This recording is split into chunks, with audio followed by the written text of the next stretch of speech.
Welcome to the Daybreak Show. I'm the Sultan. Thank you for joining me today. And happy Monday to you. Let's take a look at what's in the news. My news. But first, coffee.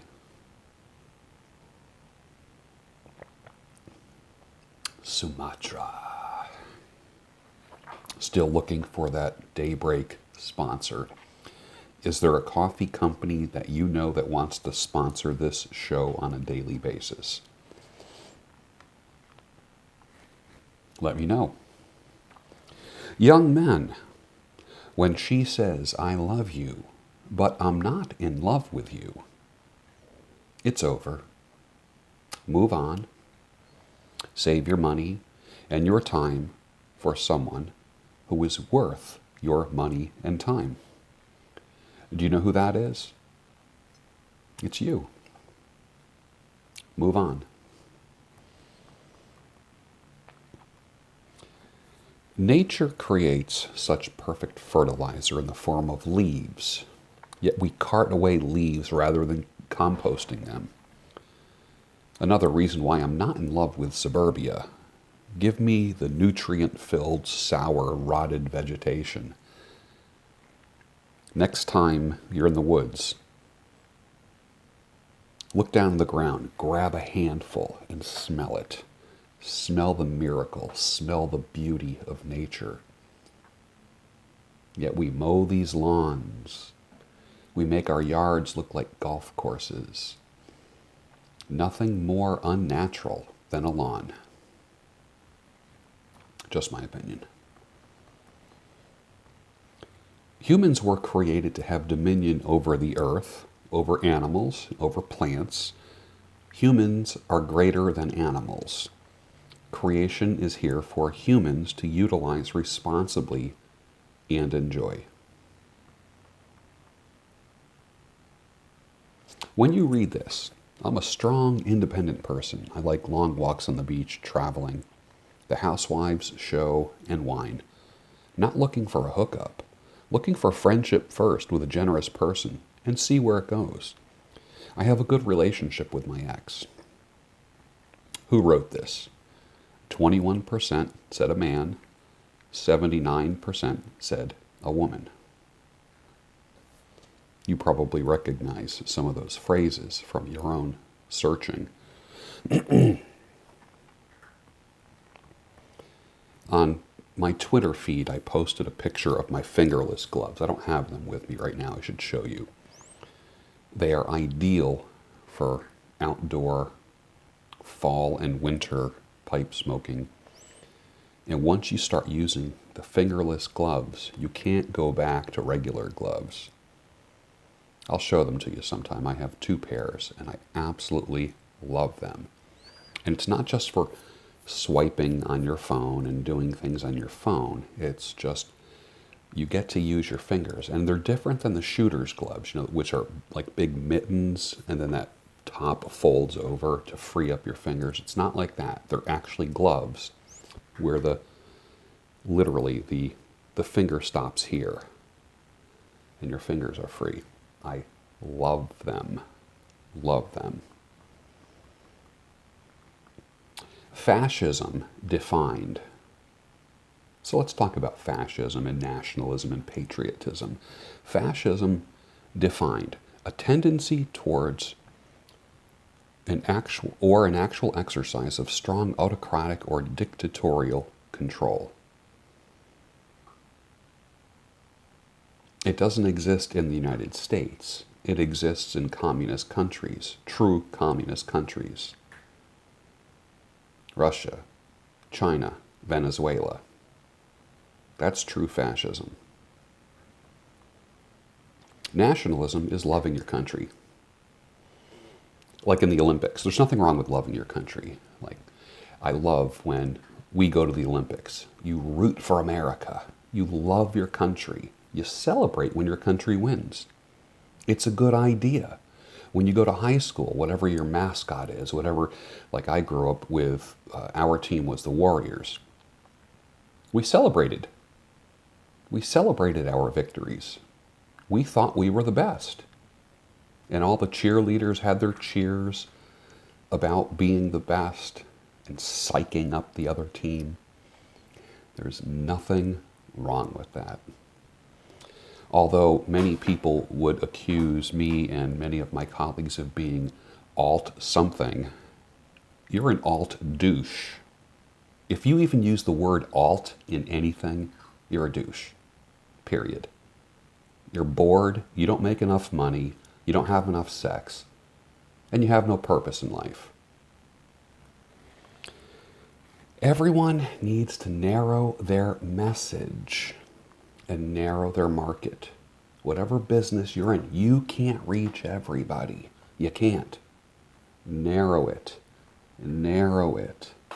Narrow your message, narrow your market, go deep into your market.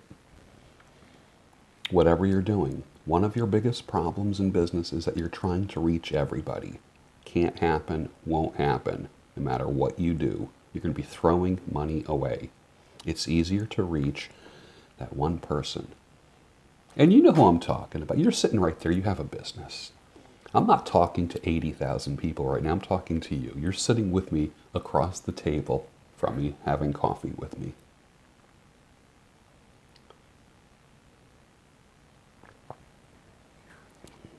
Wives rarely speak of their husbands like women do with their boyfriends before they marry.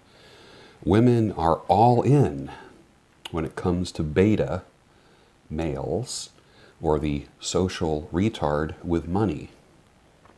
And they know it until an alpha walks in the room. And then the alpha catches the woman's eye. And then in order not to be rude, she goes back to her socially retarded or beta male boyfriend or husband. I've sat in many bar rooms and I've watched that happen. I spent 1/3 of my life sitting on a bar stool. 1/3 of my life sitting in a church pew. And the other third in front of a camera talking to you. But some of my observations about sitting at a bar for many years and seeing hundreds and hundreds of people over the years come and go and observing behavior. I'm the quiet guy. I'm the guy that sits at the bar and you wonder what he's thinking. What is that guy thinking? I'm not the life of the party. I just kind of sit and have my drink, enjoy the band, observe and watch people. And after decades of observing behavior, these are the conclusions that I've come to.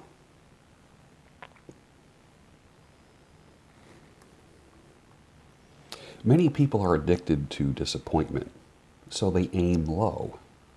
You never get disappointed with anyone when you aim low, except yourself.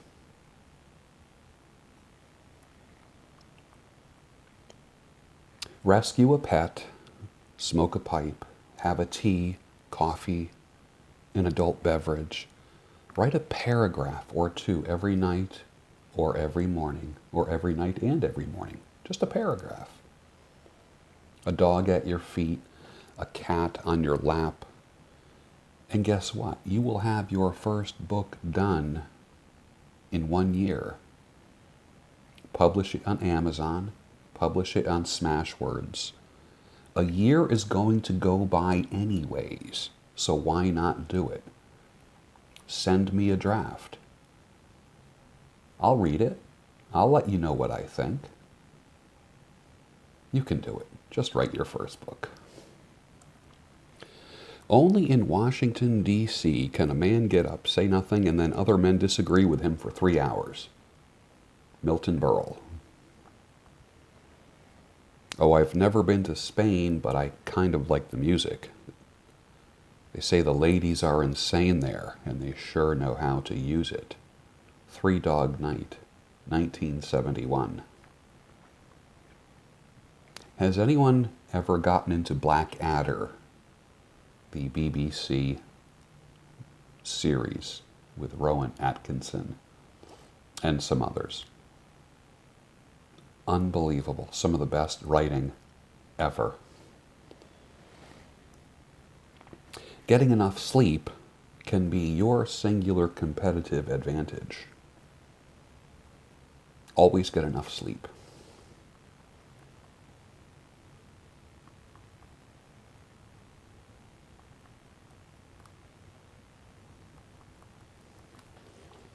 What was different about today's daybreak?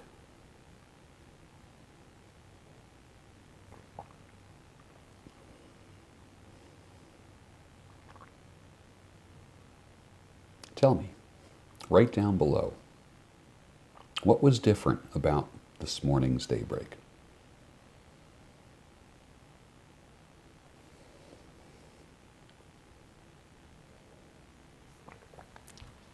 Let's read a letter from a reader, a fan.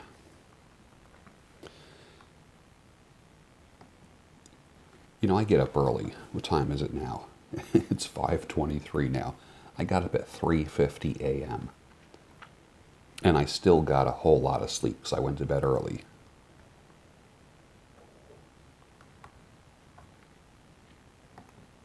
Let me read this to you.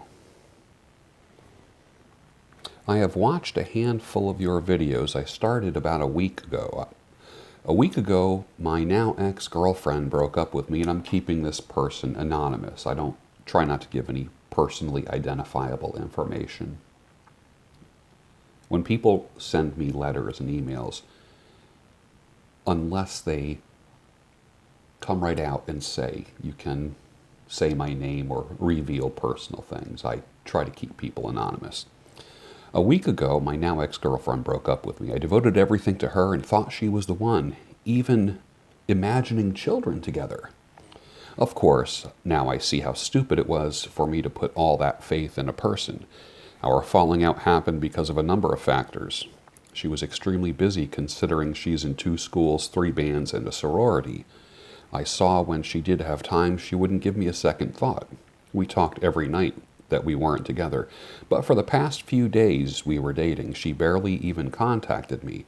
She felt as if it was too much, and she couldn't please me and no longer wanted to feel like a bad guy. What is it? She no longer wanted to feel like a bad guy. I would always be upfront when it came to things she could improve on when it came between us and her mistakes and then some. I know by what I've typed. I know by what I've typed a thought might be maybe she was seeing someone else, but I'm 100% sure she hasn't because we shared a certain amount of trust and how could she when she was busy? Sorry for laughing. I understand now where I messed up and where things began to fall. I wanted to know from you if there's some way I could get this woman back because I'm still in love with her. One-itis. Before, I'll admit, when we broke up, I was pining over her. I felt as if there wasn't a light at the end of the tunnel. I gave her the responsibility of bearing my North Star, and it all seemed lost. I thank you for your videos, allowing me to reflect on myself, focus on me, and not allowing me to vent, and now allowing me to vent. A part of me is hoping you have some advice to help me win her over, but I feel capable of moving on if there's no other option. Of course, this is the last resort. It should be your first resort.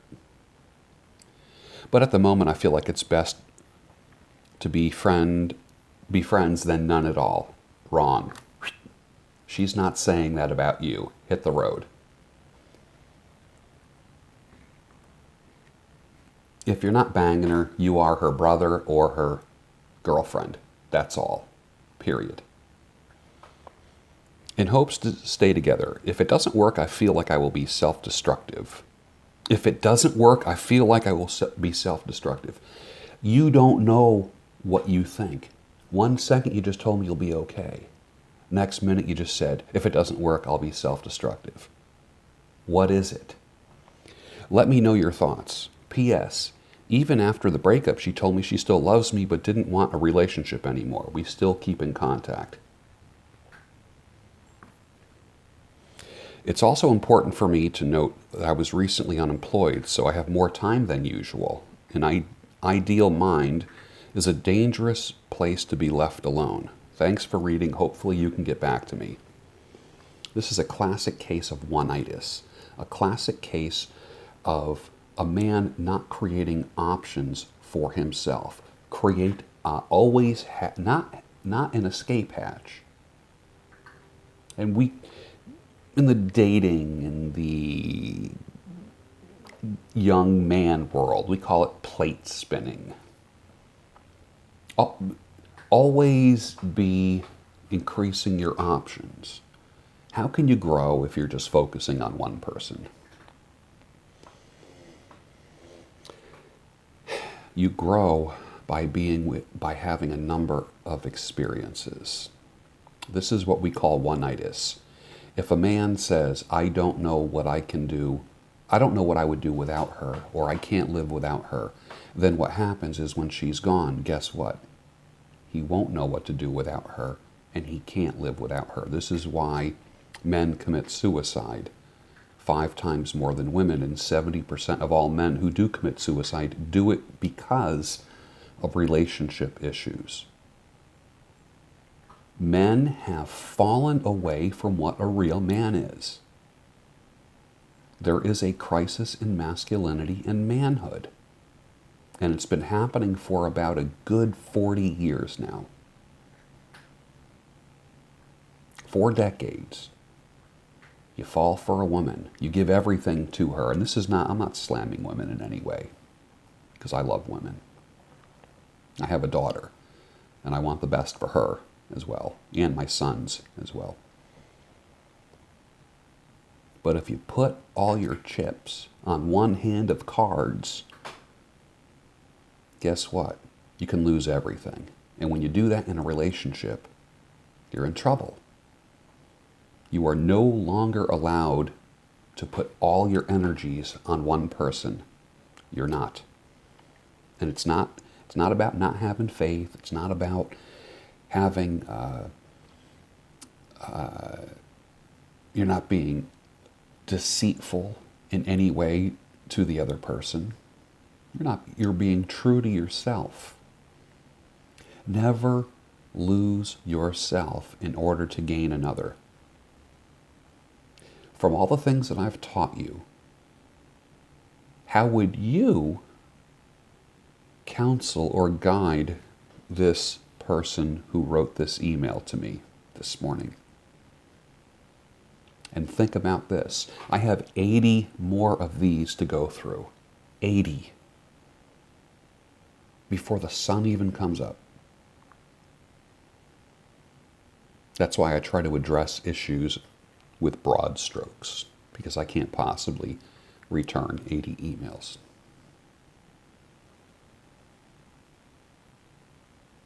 Don't forget, subscribe to the channel. Bang the thumbs up button. Forward the video to someone who you think would appreciate the content. And hit the notification bell when you subscribe. That way you always know when this kind of content comes out. I appreciate you spending time with me. That's never taken for granted. Never. And I hope you like the Daybreak show and have coffee with me. It's always nice to have coffee with a friend.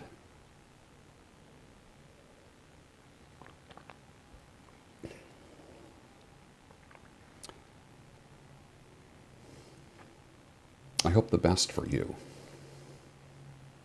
I don't want you digging yourself into these deep holes where you can't live without somebody. Some of you were just told that the marriage is over. And you got blindsided, male or female. But I speak mainly to men. And you're faced with the prospect of having to start life over. And I'll never forget, there's a book called How to Survive the Loss of a Love. And, and there's an accompanying workbook that goes with it. I have to find it. It's in my library. And the first exercise in the workbook is this. Look at yourself.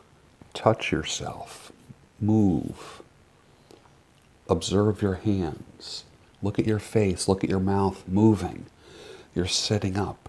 You're alive. You're alive. Your life is not over. And it continues to say, you are alive and you will survive. And it has you write it 20 times. I am alive. I will survive. I am alive. I will survive. Train yourself to live and thrive, not just survive. You can do it. Cheers, my friends. Have a great Monday. See you tomorrow morning.